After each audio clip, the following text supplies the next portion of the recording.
بات کر رہا ہوں محترم جاوید غامدی صاحب کی اور ان کے فالورز کی. وہ فرماتے ہیں کہ یہ آیت فلاں ایریا علاقہ کے لیے ہے. تساں دسو سیانے بندے ہو, جدو قرآن دی آیت ہی ایریے علاقے لوگاں نال مخصوص ہو گئی ہے تو مطلب ہے پھر ساڑھے تک تے قرآن نہیں اپڑیا نا. بولو کہ جب ایریا علاقہ اور قوم مخصوص ہے تو پھر اس کا مطلب ہے ہم سے تو مخاطب نہیں ہے نا. نہیں سمجھ آئی تو انہوں میں سمجھا ہی نہیں سکیا. میں تھوڑی خدمت کی عرض کرا. چلو میں پھر سہارا علماء کا نہیں لینا چاہتا, میں حضرت اقبال کا سہارا لے لوں تاکہ اس سے پوچھ لوں تو بتا.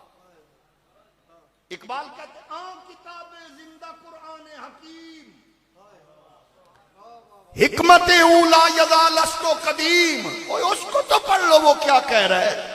اب آپ کے آس پاس وہ لوگ موجود ہیں, ایک وہ ہے مطلق جو قرآن کی فکر سے آپ کو دور کرنا چاہتے ہیں, اور دوسری وہ بلا عالمی استعماری قوتوں نے کھڑی کی ہے جو ٹک ٹاک پر یوٹیوب پر اور دنیا چینل پر بیٹھ کر ملائیشیا سے اور باہر سے خطاب لیکچر کرتے ہوئے کہتا ہے اس آیت کا تعلق فلاں قبیلے علاقے ایریا سے ہے بس.